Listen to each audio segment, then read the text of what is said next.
Misused funds at the church he worked for. Let's get straight to Chief Investigative Reporter Sam Spink with the details in this. Sam.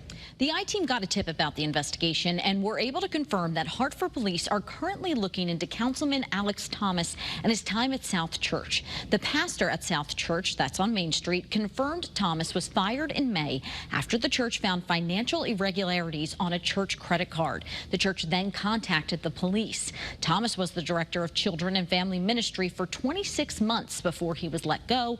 Thomas became a city councilman this year after winning his election last November. Neither the church nor police will give more specifics, citing the investigation, which is ongoing. We reached out to Thomas. He did not respond. For the I-Team, I'm Sam Smink, Channel 3 Eyewitness News. Sam, thank you. Also